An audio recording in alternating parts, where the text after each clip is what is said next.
Hello and welcome dear students, आपका स्वागत है अभय जेई एकेडमी में। मैं हूं आपका एजुकेटर अभय कुमार सिंह। स्टूडेंट्स, आपको पता है कि इस चैनल के ऊपर हम लोग अभी पढ़ रहे हैं सेट थ्योरी।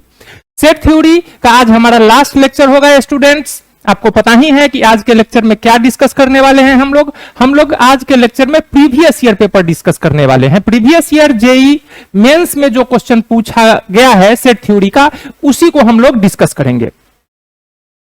स्टूडेंट्स, यह सेट थ्योरी जो हमारा टॉपिक होता है, यह हमारे बोर्ड का मींस क्लास 11 का तो टॉपिक है ही, साथ ही यह जेई मेंस में भी इससे डायरेक्ट क्वेश्चंस पूछे जाते हैं। लेकिन जेई एडवांस में जो क्वेश्चन आपको सेट थ्योरी का लगेगा, वह एक्चुअली सेट थ्योरी का क्वेश्चन होता नहीं है। उसमें कुछ और भी कॉन्सेप्ट्स इन्वॉल्व होते हैं दूसरे टॉपिक के, जैसे परमुटेशन एंड कॉम्बिनेशन हो गया या कोनिक सेक्शन हो सकता है। इसी तरह से डिफरेंट टॉपिक के कॉन्सेप्ट्स के साथ सेट थ्योरी पूछा जाता है।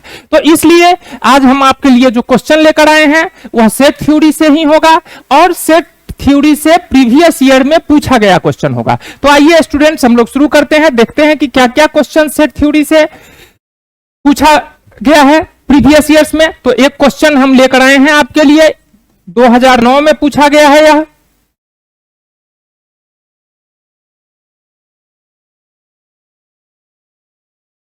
जिसमें बिल्कुल सेट थ्योरी का जो हम लोगों का laws of operation on sets पढ़े हैं उसी पर बेस्ड यह क्वेश्चन है हमारा। तो एक बार इसको पढ़कर देखते हैं कि क्या क्वेश्चन है। यह कह रहा है कि if A B C are three sets such that A intersection B is equal to A intersection C and A union B is equal to A union C, then चार ऑप्शन दिया है, पूछ रहा है कि इसमें से कौन सा ऑप्शन करेक्ट है। B is equal to C, A is equal to B, A is equal to C and A intersection B is equal to 5।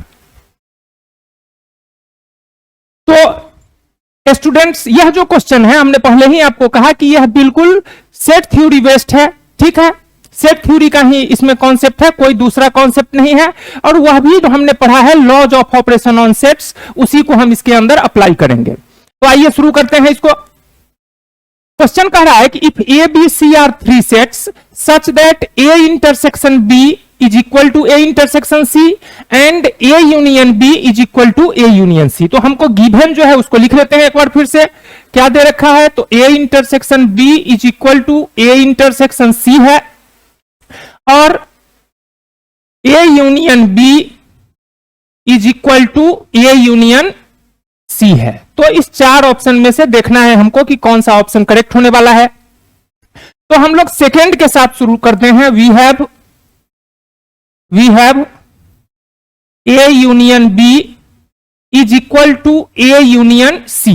A union B is equal to A union C दे रखा है हमको। अब साथ में A intersection B is equal to A intersection C भी दिया हुआ है, तो कुछ इसका यूज भी होना है इसमें निश्चित रूप से। तो हम क्या करते हैं कि हम दोनों तरफ सेट सी का इंटरसेक्शन ले लेते हैं। तो दोनों तरफ अगर हम सेट सी का इंटरसेक्शन लेंगे तो A union B intersection C is equal to हम लिख सकते हैं ए यूनियन सी इंटरसेक्शन सी। अब आपको पता है कि इंटरसेक्शन डिस्ट्रीब्यूटिव होता है यूनियन के ऊपर, तो दोनों तरफ हम इंटरसेक्शन को डिस्ट्रीब्यूट कर देते हैं यूनियन के ऊपर। तो यहां से स्टेटमेंट बनेगा A intersection C union B intersection C is equal to A intersection C union C intersection C. दोनों तरफ हमने क्या किया? डिस्ट्रीब्यूटिव लॉ अप्लाई कर दिया, इंटरसेक्शन को डिस्ट्रीब्यूट कर दिया यूनियन के ऊपर। तो हमको गिवन क्या है? तो गिवन हमारे पास है A intersection B is equal to A intersection C. तो यहां हम ए इंटरसेक्शन सी की जगह ए इंटरसेक्शन बी यूज कर रहे हैं। कहां से ले रहे हैं? तो यहां से। तो ए इंटरसेक्शन सी की जगह हम ले लेते हैं A intersection B. A intersection B union B intersection C is equal to, अब यहां तक स्टूडेंट्स सी इंटरसेक्शन सी, तो C intersection C is equal to क्या होगा? सी होगा आइडेम्पोटेंट लॉ से। तो A intersection C union C, ठीक है, C intersection C is equal to C कहां से आया, आइडेम पोटेंट लॉ से। ठीक है, अब हमको देखना है कि ए इंटरसेक्शन सी और सी, यह जो दो सेट है, यह दोनों आपस में किस तरह से रिलेटेड है। तो हम लोग पीछे पढ़े थे कि दो सेट का जो इंटरसेक्शन होता है, ए और बी अगर कोई दो सेट है, तो ए इंटरसेक्शन बी जो है, यह ए का भी सबसेट होता है, और यह ए इंटरसेक्शन बी जो है, यह बी का भी सबसेट होता है। जो दो सेट का इंटरसेक्शन है, वह दोनों इंडिविजुअल सेट का क्या होता है, सबसेट होता है। तो यहां ए इंटरसेक्शन सी जो है, यह सी का क्या होगा, सबसेट होगा। तो ए इंटरसेक्शन सी अगर सी का सबसेट है, तो इसके बीच भी हम लोग रिलेशन पढ़े हैं कि दो सेट अगर हमको दिया हुआ है इस तरह से कि एक दूसरे का सबसेट है, ए सबसेट है बी का, तो ए यूनियन बी किसके बराबर होता है, सुपर सेट के बराबर, और ए इंटरसेक्शन बी किसके बराबर होता है, तो यह होता है सबसेट के बराबर। तो यहां ए इंटरसेक्शन सी और सी में क्या है कि ए इंटरसेक्शन सी सबसेट है सी का, मींस सी सुपर सेट है इसका। तो दोनों का जब यूनियन लेंगे तो रिजल्ट किसके बराबर आएगा, तो रिजल्ट आएगा सुपर सेट के बराबर। तो यहां से हम मिल जाएगा A intersection B union B intersection C is equal to C. इसको हम इक्वेशन थर्ड करके रख लेते हैं, इसको अभी यहीं पर छोड़ते हैं। अब एक बार फिर हम लोग एक बार फिर जो हमारा दूसरा रिजल्ट है उसको फिर से एक बार यूज करते हैं। Again A union B is equal to A union C. पिछली बार हमने इसके साथ सेट सी का इंटरसेक्शन लिया था, इस बार हम इसके साथ सेट बी का इंटरसेक्शन ले रहे हैं। तो A union B intersection B is equal to A union C intersection B, लिख सकते हैं ऐसा। तो यहां फिर हम वही डिस्ट्रीब्यूटिव लॉ अप्लाई करेंगे जैसे पीछे किए हैं। तो यह हो जाएगा A intersection B union B intersection B is equal to A intersection B union C intersection B.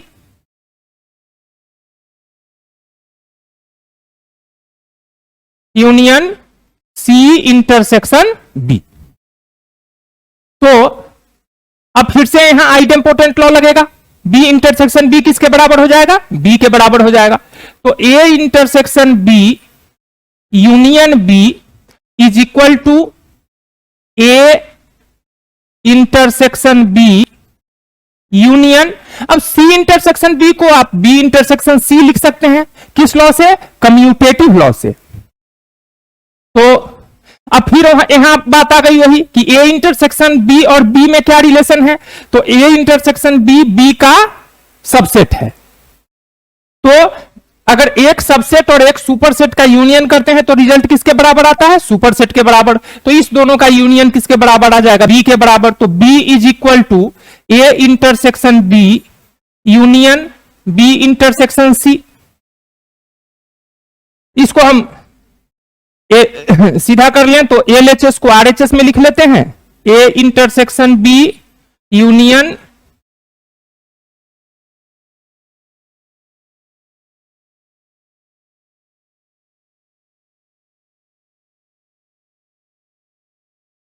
A intersection B union B intersection C is equal to हो जाएगा बी। इसको इक्वेशन 4 कर लें। अब हम अगर इक्वेशन थर्ड और equation 4 को देखें तो इक्वेशन 4 में देख लीजिए पहले कि A intersection B union B intersection C किसके बराबर है, बी के बराबर है। और थर्ड में देख लीजिए क्या है, और थर्ड में A intersection B union B intersection C किसके बराबर है, सी के बराबर है। तो इक्वेशन थर्ड और इक्वेशन 4 दोनों का एलएचएस बराबर है, तो दोनों का आरएचएस भी क्या हो जाएगा, बराबर हो जाएगा। तो हम लिख सकते हैं फ्रॉम थर्ड एंड फोर्थ क्या आने वाला है, हमको आने वाला है b इज इक्वल टू सी। तो आप देखते हैं कि हमारे ऑप्शन में b इज इक्वल टू सी है क्या, तो पहला ही ऑप्शन है हमारा b इज इक्वल टू सी। तो अगर कोई भी तीन सेट ए बी सी इस तरह से है कि A intersection B is equal to A intersection C हो और A union B is equal to A union C हो, तो उस केस में क्या रिजल्ट आएगा, बी इज इक्वल टू होगा सी के। नेक्स्ट क्वेश्चन पर आते हैं स्टूडेंट्स। नेक्स्ट क्वेश्चन में कह रहा है कि let S is equal to 1 2 3 so on to 100। Set S है एक जिसमें 1 से लेकर 100 तक एलिमेंट है। The number of non empty subsets A, the number of non-empty subsets A of S such that the product of elements in A is even is। एक बार फिर से पढ़ लीजिए क्वेश्चन को। कह रहा है कि S कोई सेट है जिसमें 1 से लेकर 100 तक एलिमेंट है और इस सेट S का कह रहा है कि जितने भी नन एम्प्टी सबसेट्स होंगे A, ठीक है, उनमें से उन नन एम्प्टी सबसेट्स को फाइंड करना है जिसके एलिमेंट्स का प्रोडक्ट इवन हो, जिसके एलिमेंट्स का प्रोडक्ट इवन हो। तो स्टूडेंट्स अगर हमारे पास सेट एस में 100 एलिमेंट्स हैं तो सबसे पहले हम देख लें कि number of subsets of S कितना होगा। Number of subsets of S यह हो जाएगा 2 टू द पावर 100।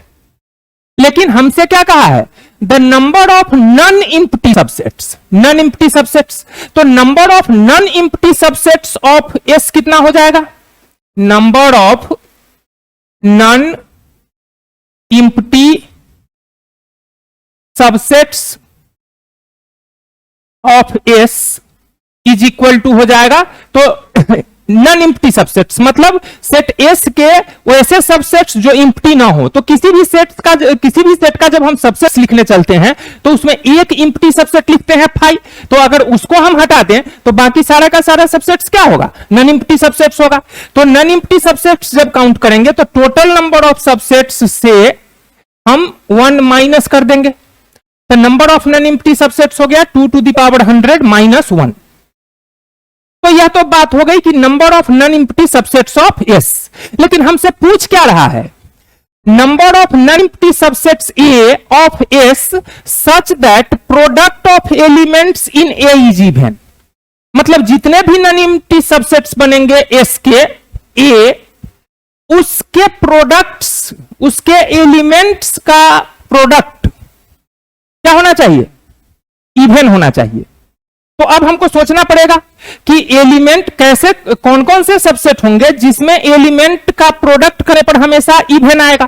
तो अगर मान लीजिए कि कोई भी हम सबसेट लेते हैं, कोई भी सबसेट हम लेते हैं इस एस का, अगर मान लीजिए कि हम ले लिए 1 2, तो इसमें जब एलिमेंट का प्रोडक्ट करेंगे तो कितना आएगा, 2 आएगा, इवन आएगा। अगर हम ले लेते हैं 2 3 4, अगर हम इसके एलिमेंट्स का प्रोडक्ट करते हैं तो कितना आएगा, 24, यह भी इवन।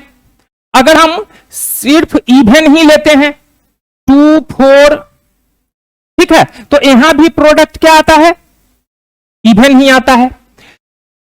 प्रोडक्ट इवन कब नहीं आएगा स्टूडेंट, जब हम वह सबसेट चुने जिसमें एलिमेंट्स सिर्फ और सिर्फ ऑड हों। जैसे अगर यह कोई एक सबसेट होगा एस का, अगर हम इसके एलिमेंट्स का प्रोडक्ट करते हैं तो इसके एलिमेंट्स का प्रोडक्ट कितना आने वाला है हमको, 3। इसी तरह से आप एक और एग्जांपल ले लीजिए 3 5 7, ठीक है। यह जो सबसेट है एस का, अगर इसके एलिमेंट्स का प्रोडक्ट करते हैं तो कितना आएगा, 105। तो हम क्या देखते हैं स्टूडेंट्स कि जब हम एलिमेंट्स सिर्फ ऑड लेते हैं और उसका प्रोडक्ट करते हैं तभी प्रोडक्ट इवन नहीं आता है, सिर्फ क्या आता है, ऑड आता है। अगर हम दोनों इवन ले लेते हैं तब भी प्रोडक्ट इवन आता है। अगर हम कुछ ऑड कुछ इवन लेते हैं तब भी प्रोडक्ट इवन आता है। मींस अगर हम एक भी इवन ले लेते हैं तो वह क्या करता है, प्रोडक्ट को इवन बना देता है। तो अगर हमको उन सबसेट्स को फाइंड करना हो जिसमें प्रोडक्ट इवन हो, तो हमको टोटल नंबर ऑफ सबसेट्स से उन सबसेट्स को हटाना पड़ेगा जिसका प्रोडक्ट ऑड आ रहा हो। अगर टोटल नंबर ऑफ सबसेट्स से ऑड प्रोडक्ट वाले सबसेट्स को हम हटा देंगे तो जो बचेगा वह क्या होगा, इवन प्रोडक्ट वाला सबसेट होगा। तो हम देख रहे हैं कि ऑड प्रोडक्ट कब बन रहा है, तो ऑड प्रोडक्ट बन रहा है जब हम सबसेट्स के सभी ऑब्जेक्ट ऑड रख रहे हैं। तो अगर हमको इस सेट में जो एलिमेंट हैं इनसे वह सबसेट बनाना होता, वह सबसेट काउंट करना होता जिसमें प्रोडक्ट ऑड हो, तो हम क्या करते, इससे सिर्फ ऑड एलिमेंट्स वाले को छांट कर अलग करते और उससे जितना भी हम सबसेट बनाते सबका प्रोडक्ट ऑड होता। तो वही काम हम करते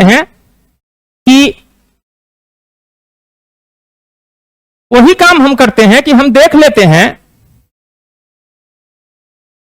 हमको इवन काउंट करना है तो हमको टोटल से ऑड वालों को हटाना होगा।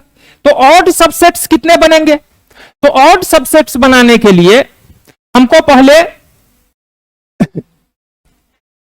इस सेट में कितने ऑड एलिमेंट्स हैं इसको आइडेंटिफाई करना होगा। तो इस सेट में ऑड एलिमेंट्स क्या क्या हो सकते हैं, तो 1, 3, 5, 7, इसी तरह से कहां तक जाएगा, 99 तक। टोटल एलिमेंट्स इसके अंदर 100 हैं, तो 100 में क्या होगा, आधा इवन होगा आधा ऑड होगा। मींस ऑड की संख्या इसके अंदर कितनी होगी, 50 होगी। अब इससे अगर हम कोई भी सबसेट बनाएंगे तो उस सबसेट के एलिमेंट्स का प्रोडक्ट क्या आने वाला है, ऑड ही आने वाला है। तो नंबर ऑफ, यहां से हम काउंट कर लेते हैं, number of subsets having, number of subsets of S, number of subsets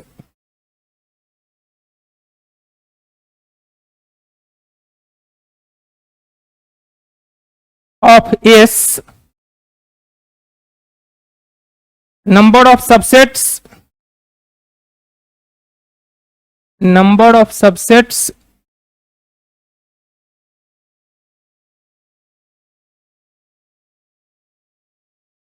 A having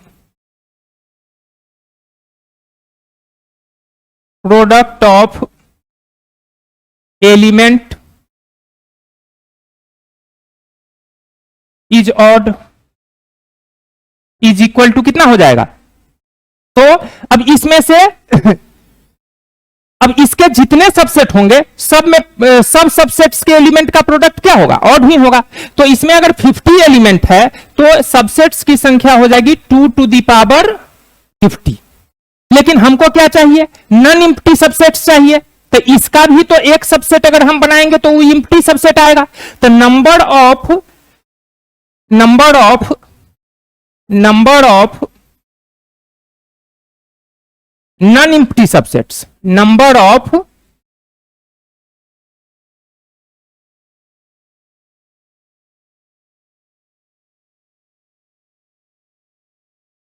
non empty subsets having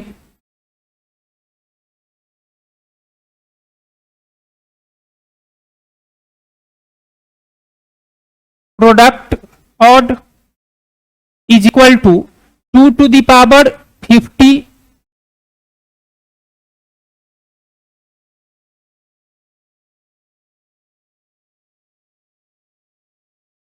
2 to the power 50 -1। तो यह हो गया total number of non empty subsets of S, और यह हो गया total number of non empty subsets of S having product odd. तो हमको चाहिए number of non empty subsets of S, the product of element is even, तो इसके लिए हमको क्या करना चाहिए? तो इसके लिए हमको रिक्वायर्ड जो चाहिए सबसेट्स, रिक्वायर्ड जो चाहिए सबसेट्स हमको number of non empty subsets, therefore number of non empty subsets, number of non-empty subsets A of S such that product of element in A is even, such that product of element in A is even is equal to क्या हो जाएगा? तो total number of subsets यानी 2 to the power 100 minus 1 minus 2 to the power 50 minus 1, तो यह हो जाएगा। अगर आप ब्रैकेट हटाएंगे तो 2 to the power 100 minus 1 minus 2 to the power 50 plus 1, तो माइनस 1 प्लस 1 कैंसिल हो गया। 2 to the power 100 minus 2 to the power 50, तो 2 to the power 50 अगर हम कॉमन ले लेते हैं तो यहां बचेगा 2 to the power 50 माइनस 1। तो देखिए यह हमारे ऑप्शन में है क्या? तो हमारे ऑप्शन में सेकेंड ऑप्शन हमारा यही है। तो number of non empty subsets A of S such that product of element in A is even is 2 to the power 50 into 2 to the power 50 minus 1। Next, यह क्वेश्चन स्टूडेंट्स हमारा exactly set theory के concept पर based नहीं है, ठीक है। इसमें हमको थोड़ा सा कोनिक सेक्शन का कॉन्सेप्ट चाहिए, लेकिन अभी तो हम लोग सिर्फ सेट थ्योरी पढ़े हैं, तो इसलिए हम यह क्वेश्चन लेकर आए हैं ताकि आपको पता चले कि सेट थ्योरी में ये जैसा दिखने वाला आपको जो प्रीवियस ईयर पेपर में जो क्वेश्चन आपको देखकर लगेगा कि सेट थ्योरी का क्वेश्चन है, ठीक है, वह जरूरी नहीं है कि एग्जैक्टली उसमें सेट थ्योरी का ही कॉन्सेप्ट लग रहा हो, कुछ दूसरे टॉपिक का भी कॉन्सेप्ट उसमें अप्लाई होता है। इसीलिए एडवांस जो क्वेश्चन पूछता है वह पार्टिकुलरली सेट थ्योरी के कॉन्सेप्ट पर बेस्ड नहीं होता है, वह क्वेश्चन इन जनरल और भी टॉपिक के कॉन्सेप्ट्स उसमें इन्वॉल्व होते हैं। तो देखते हैं कि इसमें क्या कॉन्सेप्ट इन्वॉल्व है। तो पहले एक बार इसको पढ़कर देखिए। कहता है कि if a is equal to x y such that x square plus y square is equal to 25 and b is equal to x y such that x square plus 9y square is equal to 144। अब यहां x Y के बारे में भी हमको clear नहीं किया है कि एक्स वाई अगर इंटीजर है सिर्फ या एक्स वाई सारा रियल नंबर है। तो अगर एक्स वाई के बारे में क्लियर नहीं किया है कि एक्स वाई क्या है, तो हम ऐसा मान चलेंगे कि एक्स वाई सारा रियल नंबर है, और एक्स वाई जब सारा रियल नंबर होगा तो उसमें x square plus y square is equal to 25 का बहुत सारा पेयर मिलेगा, बहुत सारा एक्स वाई का पेयर मिलेगा जिसके लिए x square plus y square क्या होगा 25 होगा। जैसे कि एग्जांपल के तौर पर हम एक्स बराबर 1 ले लें और y बराबर √24 ले लें, ठीक है, क्योंकि हमको कहा नहीं यहां कि एक्स वाई इंटीजर है। अगर इंटीजर कहता तो काम थोड़ा हमारा आसान होता, लेकिन ऐसा इसने कहा नहीं, तो हम मानकर चलेंगे कि सारा रियल नंबर है। तो अगर हम यहां x square plus y square करेंगे तो यह कितना हो जाएगा 1 plus 24 is equal to 25 is equal to हो जाएगा 25, ठीक है। इसी तरह से अगर हम x का वैल्यू 2 ले लेते हैं या x का वैल्यू फिर हम सोचेंगे कि अगर √2 ले लेते हैं, x इज इक्वल टू √2 ले सकते हैं, y इज इक्वल टू √23 ले लें, ठीक है। तो यहां भी x square plus y square हमारा क्या बनने वाला है 25 बनने वाला है। तो बहुत सारा पेयर मिलेगा हमको जिसके लिए x square plus y square 25 होगा, जिसके लिए x square plus 9y square, बहुत सारा पेयर ऐसा मिलेगा जिसके लिए x square plus 9y square is equal to 144 होगा। और फिर उसमें अगर हमको ढूंढना है कि दोनों में क्या क्या कॉमन है, तो समस्या बड़ी हो जाएगी, इसको ढूंढते हमको काफी समय लगेगा। लेकिन अगर हमारे पास कोनिक सेक्शन का थोड़ा सा भी बेसिक कॉन्सेप्ट हो तो यह क्वेश्चन बड़ी आसानी से हम कर सकते हैं। तो आइए देखते हैं कि किस तरह से हम इस क्वेश्चन को कर सकते हैं। जरा इसको एक बार देख लेते हैं, ताकि जब कोनिक सेक्शन पढ़ लेंगे तो कोनिक सेक्शन का अगर आपको थोड़ा भी नॉलेज होगा, बेसिक लेवल का भी नॉलेज होगा, तो आप इस क्वेश्चन को बड़ी आसानी से कर सकते हैं। तो स्टूडेंट्स, कोनिक सेक्शन अगर आप पढ़ेंगे तो उसमें आप यह देखेंगे कि यह जो आपका x square plus y square is equal to 25 है, यह आपके सर्कल का इक्वेशन है। ठीक है, यह उस सर्कल का इक्वेशन है जिसका सेंटर 0 0 है और रेडियस 5 यूनिट है। इसका स्टैंडर्ड फॉर्म होता है x square plus y square is equal to a square. ठीक है, या आर स्क्वायर, जहां आर क्या होता है, रेडियस ऑफ सर्कल होता है। स्टैंडर्ड फॉर्म इसका क्या होता है, x square plus y square is equal to r square. इसको हम लोग बोलते हैं equation of circle with centre 0 0 and radius r. तो यह बिल्कुल उसी फॉर्म में है, x square plus y square is equal to 5 square. तो हमको पता चल गया कि यह सर्कल है जिसका सेंटर क्या है, 0 0 है, और रेडियस इसका क्या है, तो 5 यूनिट है। इसी तरह से यह जो कर्व है हमारा x square plus 9y square is equal to 144, यह एक इलिप्स है।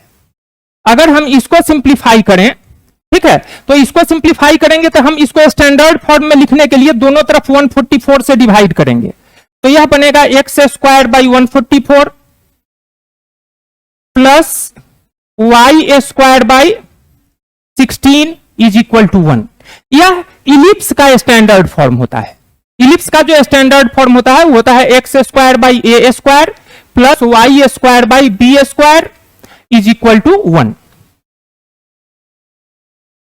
इस इलिप्स का सेंटर ओरिजिन होता है इसका भी, ठीक है, और इसमें टर्म आता है मेजर एक्सिस माइनर एक्सिस। तो हम इसको फिगर से थोड़ा सा आपको समझाते हैं कि यह तो हमारा सर्कल है जिसका सेंटर 0 0 है और रेडियस 5 यूनिट है।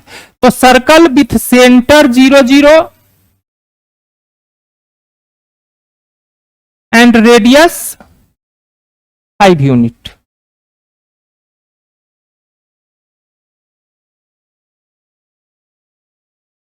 ठीक है, यह सर्कल हो गया।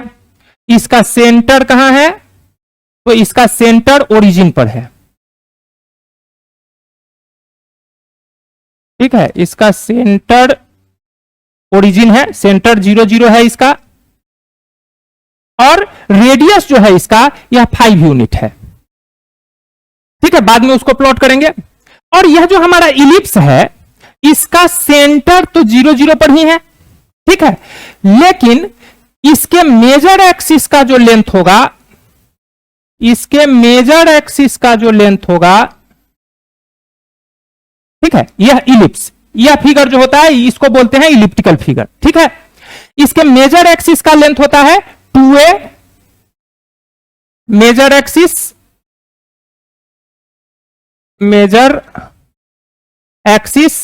होता है 2a लेंथ में, और माइनर एक्सिस होता है 2b लेंथ में। ठीक है, जहां आप कंपेयर करेंगे तो ए स्क्वायर का वैल्यू 144 है, तो ए बराबर देख लीजिए कितना होगा, 12 होगा। ठीक है, मतलब इसके मेजर एक्सिस का लेंथ कितना है, 2 इंटू 12 यानी 24। ठीक है, यह पूरा लेंथ जो है ये 24 है।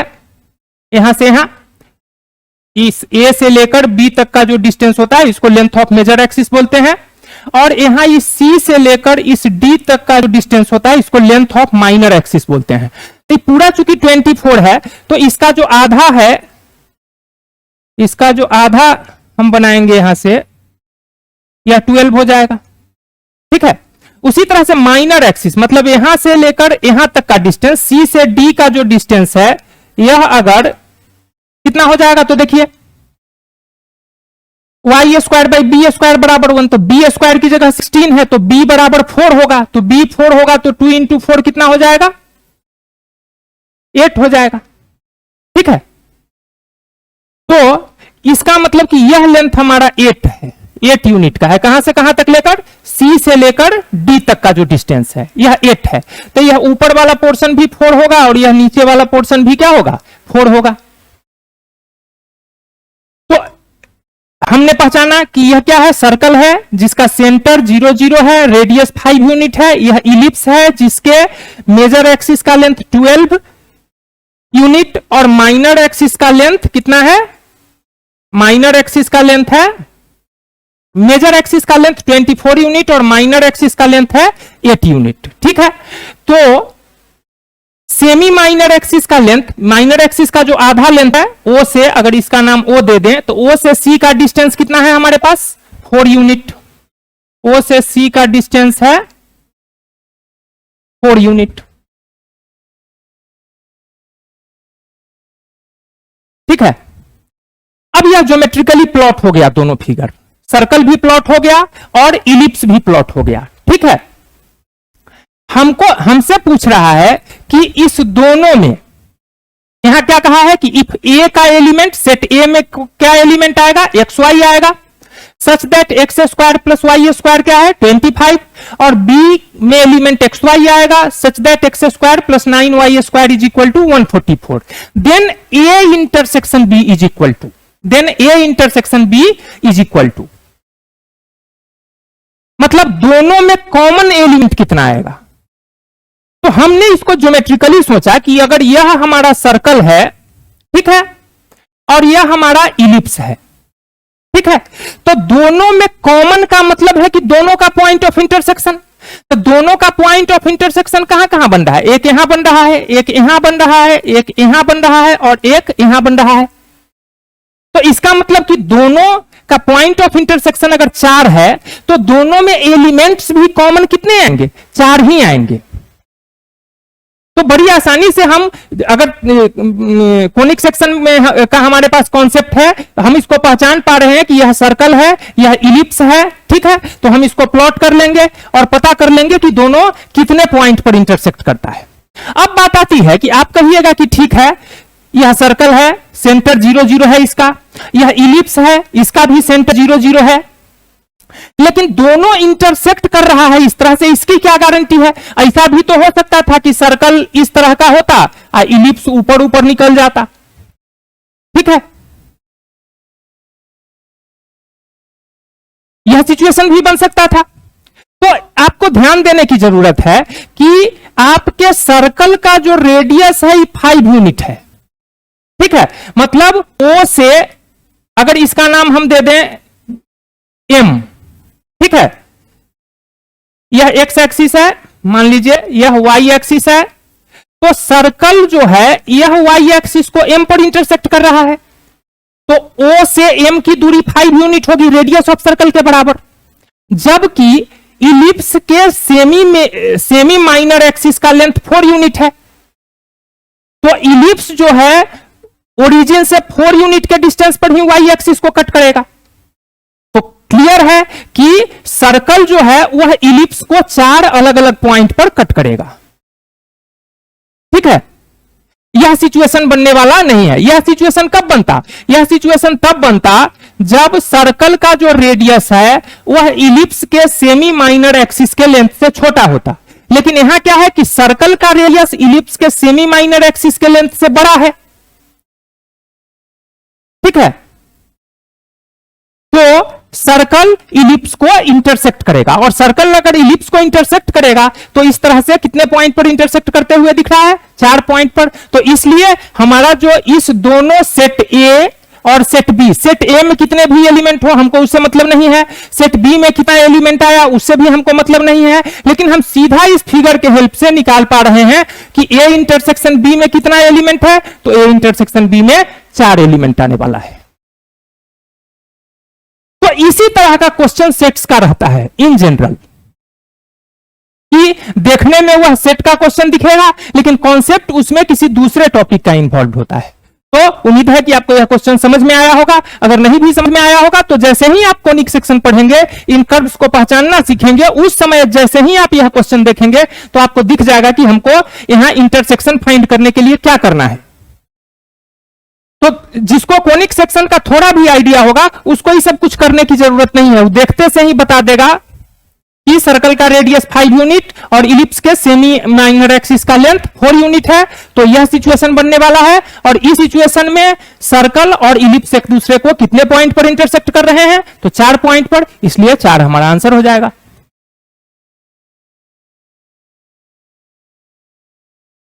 अब आते हैं, यह सेट का क्वेश्चन है बिल्कुल, ठीक है, प्रीवियस ईयर में पूछा भी है 2020 में, ठीक है, 2020 में शिफ्ट वाइज एग्जामिनेशन होता है, उसमें से किसी एक शिफ्ट में यह पूछा है। तो इसको पढ़कर देखते हैं कि यह क्या कह रहा है हमको। एक बार पढ़िए इसको।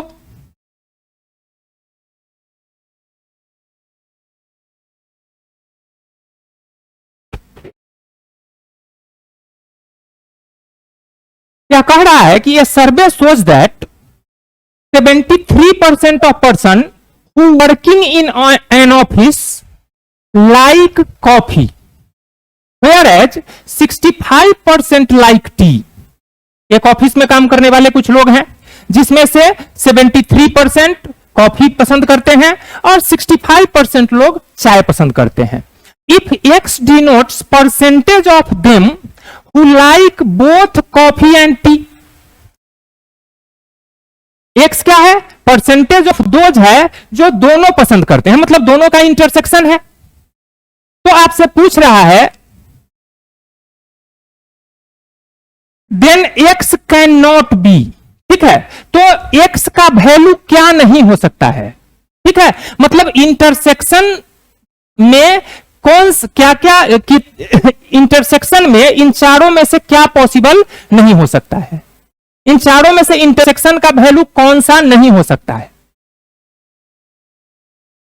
तो हम पहले जो गिवन डाटा है उसको कलेक्ट करते हैं। तो क्या कहा है कि in survey shows that 73% of person working in an office like coffee, ठीक है, यानी number of person like coffee है 73%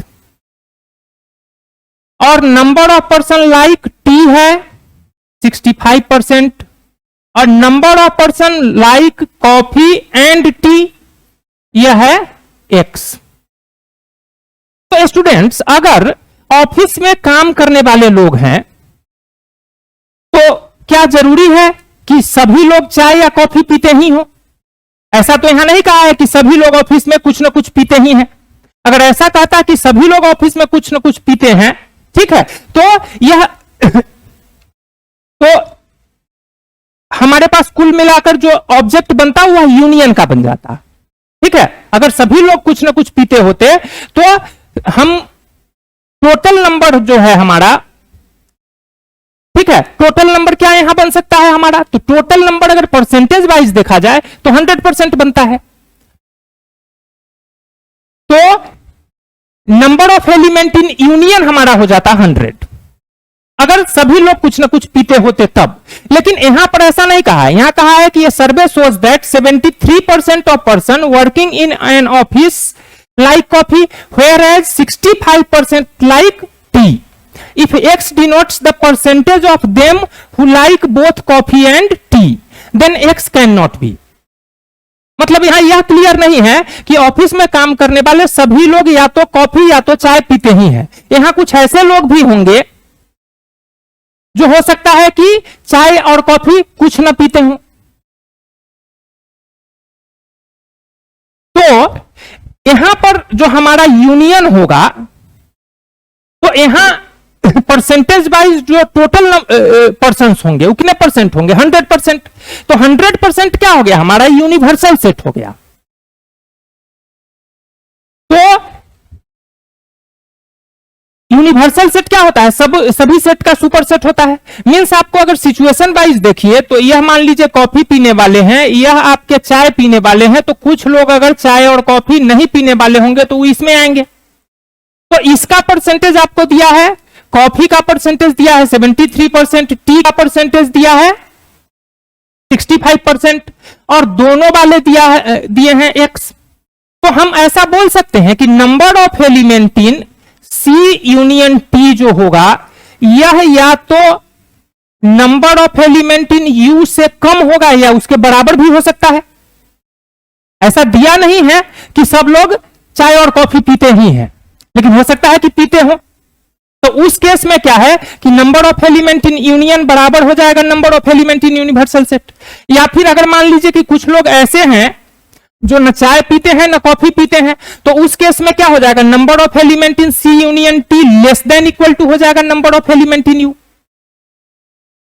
तो number of element in U कितना है हमारे पास, तो number of element in U हमारे पास है 100%, क्योंकि परसेंटेज अगर दिया है तो 100% से ज्यादा कुछ नहीं हो सकता है, तो इसलिए यूनिवर्सल सेट हो गया हमारा 100%।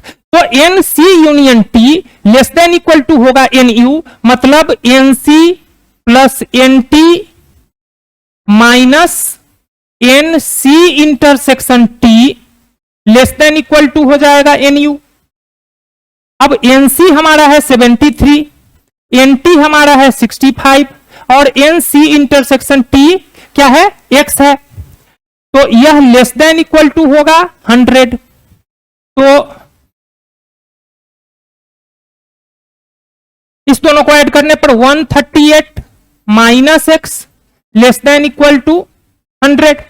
एक्स को उधर ले जाइए, 100 को इधर ले आइए, तो क्या हो जाएगा, तो हो जाएगा x 138 minus 100 less than equal to x means x greater than equal to 38।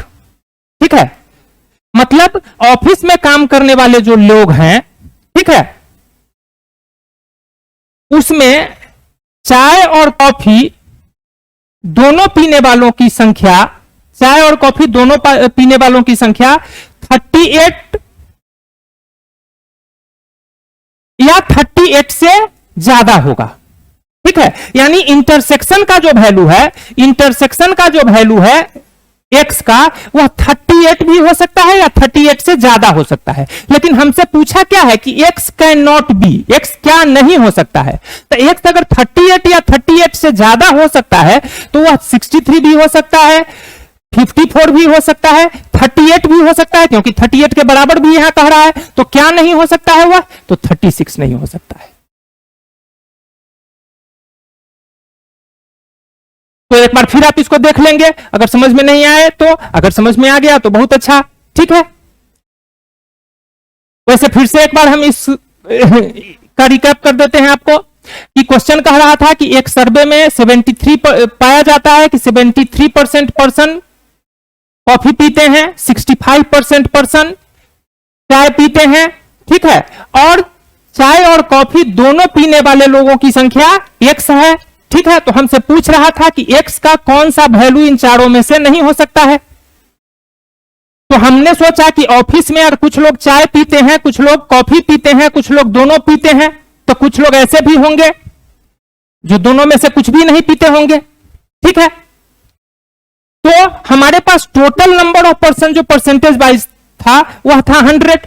ठीक है, तो कुछ ना कुछ पीने वाले की संख्या या तो 100 के बराबर होगी या फिर 100 से कम होगी। ठीक है, तो हमने वही किया कि चाय और कॉफी पीने वाले लोग कितने हैं, चाय और कॉफी पीने वाले लोग कितने हैं उसको काउंट किया यहां। ठीक है, और इसकी संख्या या तो 100 के बराबर हो सकती है अगर सभी लोग कुछ ना कुछ पीते हो, या फिर 100 से कम हो सकती है अगर कुछ लोग ऐसे हो जो चाय कॉफी दोनों में से कुछ नहीं पीते हो। ठीक है, तो यहां से हमको पता चला कि एक्स का वैल्यू 38 या 38 से बड़ा होगा। ठीक है, तो हमसे पूछ रहा था कि एक्स का वैल्यू क्या नहीं होगा। ठीक है, तो जो 38 से छोटा होगा वो एक्स का वैल्यू नहीं होगा, तो इसलिए हमारा आंसर हो गया 36।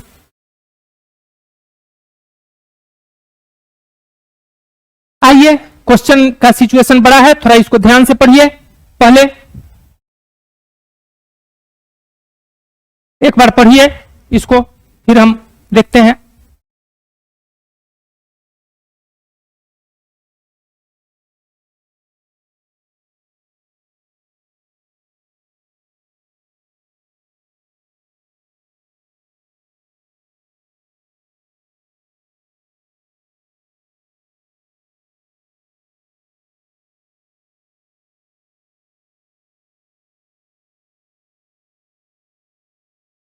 देखिए कह रहा है कि in a class of 140 students,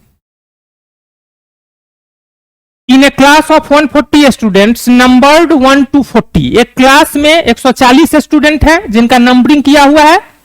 प्रत्येक स्टूडेंट का कुछ ना कुछ नंबर है, किसी का 1, किसी का 2, इस तरह से 140 तक नंबरिंग किया गया है, मतलब क्लास में 140 स्टूडेंट है। In a class of 140 students numbered 1 to 140, all even numbered students opted mathematics course. जितने भी स्टूडेंट हैं इवन नंबर्ड, इवन नंबर्ड का मतलब कि जिन पर 2 का मल्टीपल है, जैसे 2, 4, 6, 8, इस तरह के even numbered students mathematics course opt करते हैं। Those whose number is divisible by 3, those whose number is divisible by 3 opted physics course, and those whose number is divisible by 5 opted chemistry course. ठीक है। Then the total number of student who did not opt any of the course is.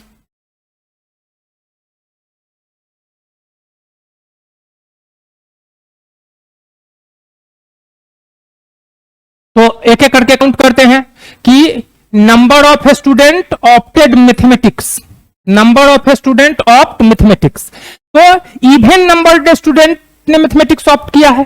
ठीक है, मतलब 2 का multiple जिस पर marked होगा उसने क्या किया है, मैथमेटिक्स कोर्स ऑप्ट किया है। तो 140 स्टूडेंट अगर है आपके पास, ठीक है, तो उसमें से काउंट कीजिए कि मैथमेटिक्स ऑप्ट करने वाले कितने होंगे।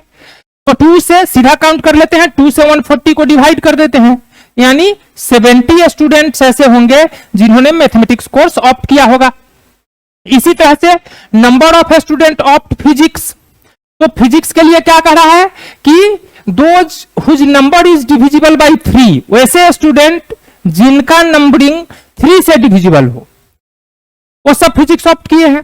तो 3 से डिविजिबल नंबर कितने होंगे, 1 से लेकर 140 के बीच। तो 3 से अगर 140 को डिवाइड करें तो 46 स्टूडेंट, 46 स्टूडेंट। 3 से आप 140 को एग्जैक्टली डिवाइड कीजिएगा तो डेसिमल में आएगा, तो डेसिमल में स्टूडेंट की संख्या नहीं ना हो सकती है। ठीक है, इसलिए हमने क्या किया, 3 से 140 को डिवाइड किया। ठीक है, तो जो कंप्लीट नंबर बना उसको हमने लिया, तो 46।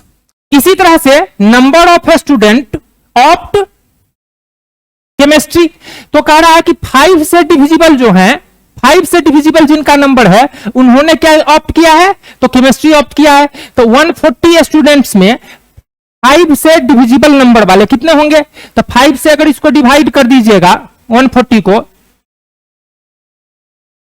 तो 28 स्टूडेंट्स हो जाएंगे।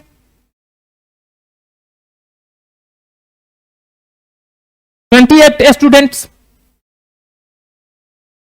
तो अब आप सोचिए कि आपसे पूछ क्या रहा है, एक बार पढ़ लीजिए। In a class of 140 student numbered 1 to 140, all even numbered student opt mathematics course, those whose number is divisible by 3 opt physics course, those whose number is divisible by 5 opt chemistry course. Then the total number of student who did not opt any of the course. वैसे student की संख्या count करनी है जो इन तीनों में से कोई भी कोर्स ऑप्ट नहीं करता है। ठीक है, तो क्या इन तीनों का सम जो होगा वह मैथमेटिक्स, फिजिक्स और केमिस्ट्री ऑप्ट कोर्स ऑप्ट करने वाले लोगों की संख्या हो जाएगी क्या, तो नहीं।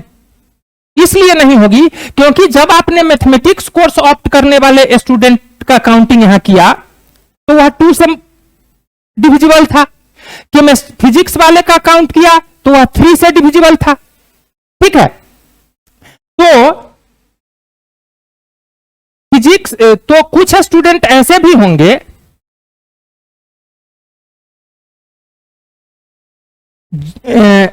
जिसमें जो क्या होगा, दोनों कोर्स ऑप्ट किए होंगे। जैसे 2 के मल्टीपल में 6 आता है और 3 के मल्टीपल में भी 6 आता है, तो 6 नंबर जिनका होगा, ठीक है, वो तो मैथमेटिक्स कोर्स भी ऑप्ट किए होंगे और फिजिक्स कोर्स भी ऑप्ट किए होंगे।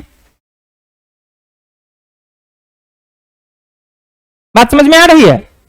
इसी इसी तरह से जो आपका 3 के मल्टीपल में चलिए, तो 15 नंबरिंग वाले 15 जिनका नंबर होगा उन्होंने फिजिक्स भी ऑप्ट किया होगा, केमिस्ट्री भी ऑप्ट किया होगा, दोनों ऑप्ट किया होगा।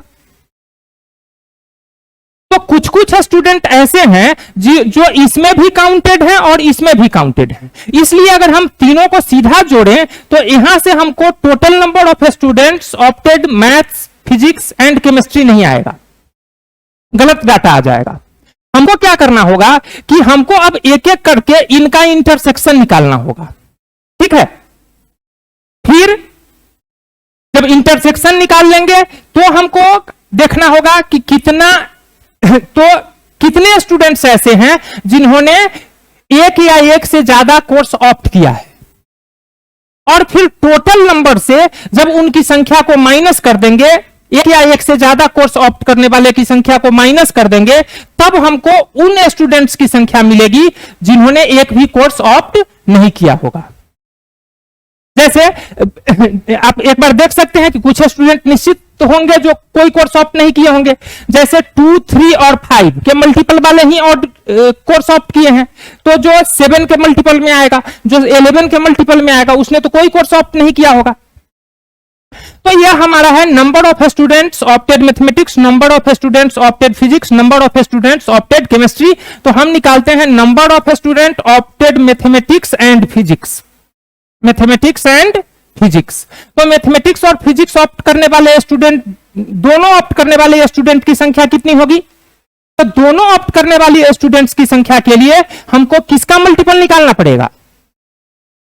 तो 6 का मल्टीपल।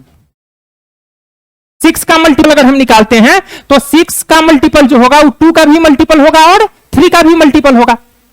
तो 6 से इसको डिवाइड करना होगा। तो 6 से अगर हम इसको डिवाइड करते हैं तो 23 स्टूडेंट्स आएगा, 23। इसी तरह से number of student opted physics and chemistry. तो फिजिक्स एंड केमिस्ट्री वाले कौन होंगे? तो देखिए, फिजिक्स ऑप्ट कर रहा है 3 का मल्टीपल और केमिस्ट्री ऑप्ट कर रहा है 5 का मल्टीपल। तो इन दोनों, तो पहला कौन सा नंबर आएगा जो दोनों ऑप्ट कर रहा होगा? तो 3 के मल्टीपल में और 5 के मल्टीपल में, दोनों के मल्टीपल में आने वाला पहला नंबर है 15। तो 15 का मल्टीपल अगर हम फाइंड कर लेते हैं तो हम उन स्टूडेंट्स की संख्या फाइंड कर लेंगे जो फिजिक्स और केमिस्ट्री दोनों ऑप्ट किए होंगे। तो 15 का मल्टीपल निकालने के लिए यहां क्या हो जाएगा? 9। 15 से इसको डिवाइड कर दीजिए। और इसी तरह से मैथ और केमिस्ट्री दोनों ऑप्ट करने वाले स्टूडेंट कौन होंगे? तो मैथ 2 का मल्टीपल है और केमिस्ट्री 5 का मल्टीपल है, ठीक है। तो 2 और 5 दोनों का अगर हम सोचें कि पहला कौन सा नंबर आएगा जो 2 का भी मल्टीपल हो और 5 का भी मल्टीपल हो, तो वह है 10। तो 10 से डिवाइड कर दीजिए उसको। तो number of student of mathematics and chemistry, यह आ जाएगा आपका 10 से डिवाइड कीजिएगा तो यह आ जाएगा आपका 14। अच्छा, कुछ स्टूडेंट्स ऐसे भी होंगे जिन्होंने मैथमेटिक्स, फिजिक्स और केमिस्ट्री तीनों ऑप्ट कर लिया होगा, जो 2 का मल्टीपल में भी आएगा, 3 के मल्टीपल में भी और 5 के मल्टीपल में भी। तो देखिए कि पहला नंबर कौन सा है जो 2, 3 और 5 तीनों का मल्टीपल है, तो वह होगा 30, ठीक है। 30 नंबरिंग वाला जो स्टूडेंट होगा वह स्टूडेंट मैथ्स भी ऑप्ट किया होगा, फिजिक्स भी ऑप्ट किया होगा और केमिस्ट्री भी, क्योंकि वह 2 के मल्टीपल में भी है, 3 के मल्टीपल में भी है और 5 के मल्टीपल में भी है। तो number of student opted math, physics and chemistry is equal to 30 का मल्टीपल। तो 30 से डिवाइड कीजिए इसको तो कितना आएगा? 4। तो अब आपको मिल गया number of student opted physics, number of student opted mathematics, physics, chemistry, number of student opted mathematics and physics, physics and chemistry, mathematics and chemistry, mathematics, physics and chemistry. तो आप फाइंड कर लीजिए पहले number of student opted any of the subject. Number of a student opted any of the subject का मतलब है कि mathematics union physics union chemistry आपको फाइंड करना पड़ेगा। तो number of a student opted any of the subject M union P union C, तो N M plus N P plus N C minus N M intersection P, N M intersection P minus N P intersection C minus N M intersection P minus M intersection C minus M intersection C पहले लीजिए, M intersection P, P intersection C, M intersection C और plus तीनों का intersection यानी N M intersection P intersection सी।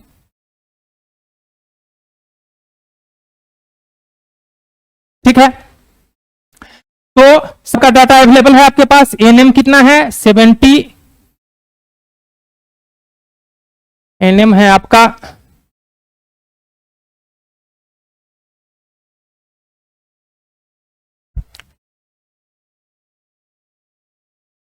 70 plus 70 भी ठीक से दिख नहीं रहा है आपको, तो इसको भी इरेज कर दीजिए। हाँ,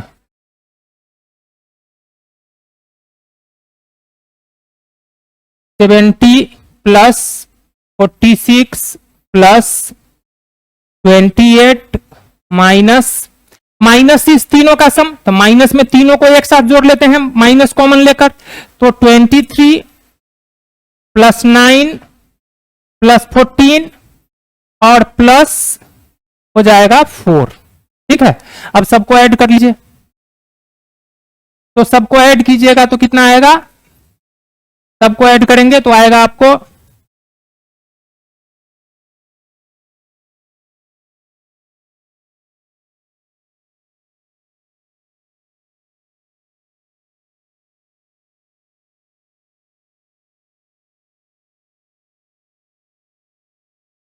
144 आएगा क्या, इस तीनों को ऐड किए,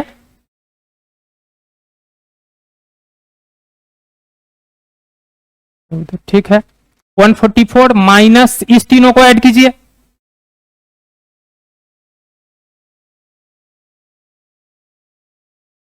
46 और प्लस कर दीजिए 4, यही हो गया 148 माइनस 46 यानी 102।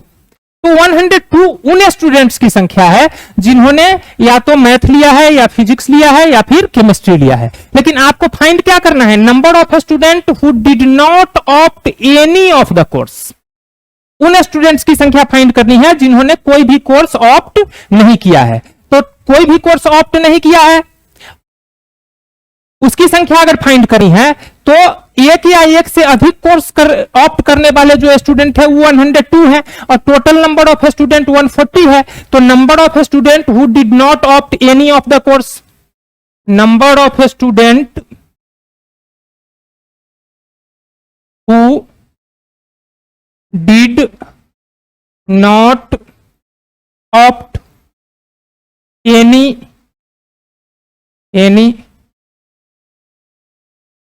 of the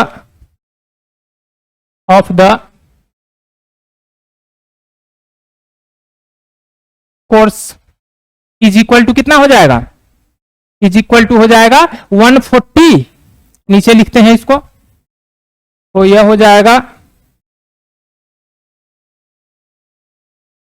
140 माइनस 102 यानी यह हो जाएगा 38। देखिए आपके ऑप्शन में है, बिल्कुल है यहां। ठीक है, तो 38 स्टूडेंट्स ऐसे हैं जिन्होंने कोई भी कोर्स ऑप्ट नहीं किया होगा। एक बार फिर से इस क्वेश्चन को पढ़कर आप एक बार देख लीजिए, आपको बात समझ में आ जाएगी। तो आइए नेक्स्ट क्वेश्चन के ऊपर आते हैं। इस क्वेश्चन को जरा ध्यान से पहले पढ़ लीजिए कि क्या कह रहा है। कह रहा है कि let A B C be the sets such that phi is equal to A intersection B is the subset of C, then which of the following statement is not true? ठीक है, देखिए यहां तीन बात एक साथ कह दिया है, दो बात एक साथ कह दिया है। पहला तो कहा कि A इंटरसेक्शन B आपका इंप्टी सेट नहीं है, इंप्टी सेट नहीं है। A इंटरसेक्शन B, यहां एक A intersection B not equal to 5 and यह है question, A intersection B not equal to 5, not equal to 5 and दूसरा आपको कहा है कि A intersection B is the subset of C। यह दो बात क्वेश्चन आपको पहले से कह रहा है, ठीक है। और तब पूछ रहा है कि इन चारों में से कौन सा सही नहीं है, which of the following statement is not true। तो हम लोग एक एक स्टेटमेंट को पढ़ते हैं, ठीक है, और देखते हैं कि वह गिवन इंफॉर्मेशन के हिसाब से सही है कि नहीं है। तो सबसे पहले ऑप्शन में आपको कहा कि B इंटरसेक्शन C फाई नहीं होगा, B इंटरसेक्शन C इंप्टी नहीं होगा। तो देखिए चूंकि A इंटरसेक्शन B आपका इंप्टी सेट नहीं है, मतलब A इंटरसेक्शन B में कोई ना कोई एलिमेंट है, और A इंटरसेक्शन B C का सबसेट है। पहले तो कहा कि A इंटरसेक्शन B इंप्टी सेट नहीं है, मतलब A इंटरसेक्शन B में कोई ना कोई एलिमेंट है, कम से कम एक एलिमेंट भी जरूर होगा A इंटरसेक्शन B में, और A इंटरसेक्शन B C का सबसेट है। तो जो एलिमेंट इसके अंदर होगा उस C में भी होगा, वह C में भी होगा।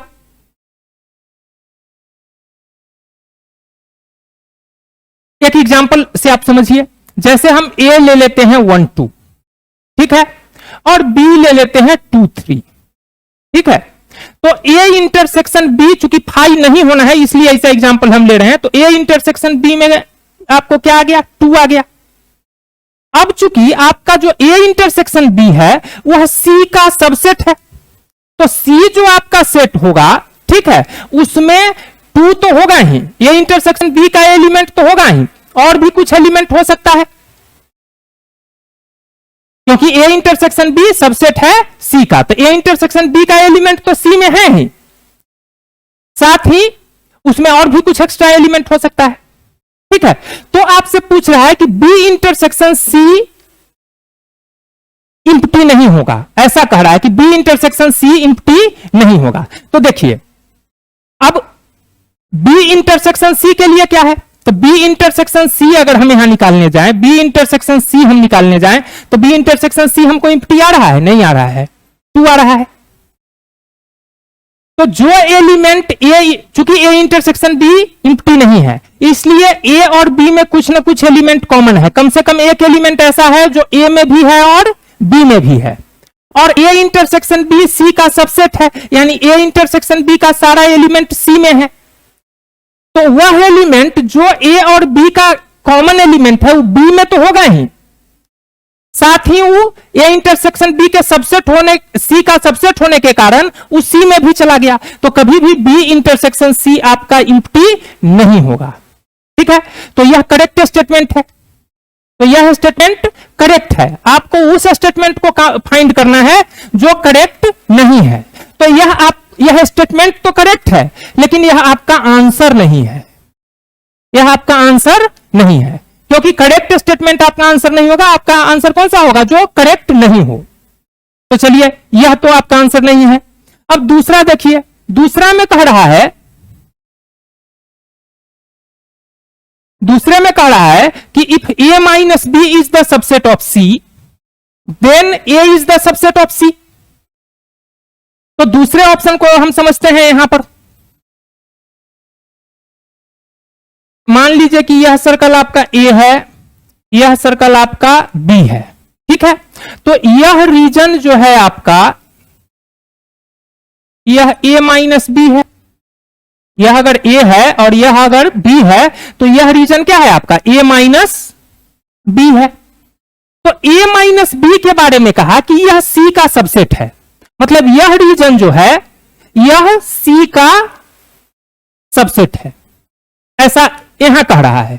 ठीक है, और पहले से आपका क्वेश्चन क्या कह रहा है, तो क्वेश्चन आपका पहले से कह रहा है कि ए इंटरसेक्शन बी वाला जो रीजन है वो भी सी का सबसेट है, मतलब यह रीजन भी आपका सी का सबसेट है।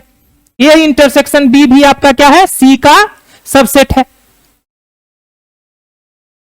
तो जो सबसेट होता है, जैसे ए माइनस बी सी का सबसेट है, मतलब इस रीजन का सारा एलिमेंट सी में होगा, और ए इंटरसेक्शन बी भी सी का सबसेट है, इसलिए इस रीजन का भी सारा एलिमेंट सी के अंदर होगा। तो इस पूरे सर्कल ए का एलिमेंट सी के अंदर हो गया, पूरे सर्कल ए का एलिमेंट सी के अंदर हो गया, तो हम कह सकते हैं कि A is the subset of C. वही यह कह रहा है कि if A minus B is the subset of C then A is the subset of C. तो यह भी देख लीजिए, यह भी आपका करेक्ट ऑप्शन है, लेकिन यह करेक्ट ऑप्शन है इसलिए आपका आंसर यह नहीं होगा, आपका आंसर वह होगा जो करेक्ट नहीं हो। तो समझ लिए इसको। अब तीसरे ऑप्शन में आइए। तीसरे ऑप्शन में क्या कह रहा है कि C union A intersection C union B is equal to C. C union A intersection C union B is equal to C. अब यह करेक्ट है कि नहीं, तो इसको थोड़ा सिंप्लीफाई करते हैं। ठीक है, तो सिंप्लीफाई करेंगे तो इसमें देखिए डिस्ट्रीब्यूटिव लॉ उल्टे डायरेक्शन से लगाइए, तो हम इसको क्या लिख सकते हैं, C union A intersection C union B है, तो C union A intersection B लिख सकते हैं क्या। अब इसको फिर डिस्ट्रीब्यूट कीजिए तो देखिए इतना ही आ जाएगा आपको, तो इसको आप इतना लिख सकते हैं। अब सी यूनियन ए इंटरसेक्शन बी, और ए इंटरसेक्शन बी के बारे में क्या कहा है आपको कि ए इंटरसेक्शन बी जो है यह सी का सबसेट है। ए इंटरसेक्शन बी सी का सबसेट है, तो ए इंटरसेक्शन बी सबसेट है और सी सुपरसेट है, तो सबसेट और सुपरसेट के केस में यूनियन किसके बराबर आता है, सुपरसेट के बराबर, तो यह सी बराबर सी हो गया। मतलब यह स्टेटमेंट भी आपका क्या हो गया, बिल्कुल करेक्ट हो गया। तो यह स्टेटमेंट करेक्ट है इसलिए आपका आंसर नहीं है। ठीक है, तो आपका आंसर कौन सा होगा, अपने आप पता चल गया कि चौथा ऑप्शन आपका आंसर होने वाला है। तो स्टूडेंट्स, यह जो क्वेश्चंस आपने देखा यह डायरेक्टली सेट थ्योरी के कॉन्सेप्ट पर बेस्ड क्वेश्चन था और प्रीवियस ईयर मेंस में पूछा हुआ था। तो इन क्वेश्चंस को बनता हुआ देखकर, ठीक है, आपको लगा होगा कि आपने जो कॉन्सेप्ट थ्योरी के पोर्शन में किया है और जो प्रॉब्लम आपने किया है वह आपका लेवल अप कर चुका है। अगर आप थ्योरी के सारे कंटेंट को ध्यान से पढ़ लेते हैं और उस पर प्रॉब्लम का तो कोई लिमिट नहीं है, कुछ प्रॉब्लम हमने आपको करवाया, कुछ आप अपनी बुक से लेकर अब सॉल्व कर सकते हैं, मतलब कॉन्सेप्ट आपके पास पूरा आ चुका है सेट थ्योरी का। ठीक है, तो सेट थ्योरी बेस्ड जो भी क्वेश्चंस मिलेंगे आपको, इतने कॉन्सेप्ट से आप उसको बड़ी आसानी से सॉल्व कर सकते हैं। तो आज का लेक्चर हम यहीं कंप्लीट करेंगे। तो स्टूडेंट्स, इस चैनल के ऊपर जो हमारा नेक्स्ट टॉपिक अब शुरू होने वाला है वह है inequation. Inequation topic के अंदर हम लोग linear inequation, polynomial inequation, rational inequation, इन सब की चर्चा करने वाले हैं। स्टूडेंट्स, इन इक्वेशन टॉपिक को लेकर हम इसलिए आए हैं क्योंकि हम लोगों को सेट्स, रिलेशन, फंक्शन यह सब टॉपिक पढ़ना है कंटिन्यूटी में, लेकिन फंक्शन पढ़ने के लिए लीनियर इन इक्वेशन बहुत जरूरी है। बिना लीनियर इन इक्वेशन को पढ़े हम फंक्शन टॉपिक को अच्छे से नहीं पढ़ सकते हैं। इसलिए पहले हम लीनियर इन इक्वेशन पढ़ेंगे, फिर हम लोग टॉपिक शुरू करेंगे relation and function. Thank you, bye.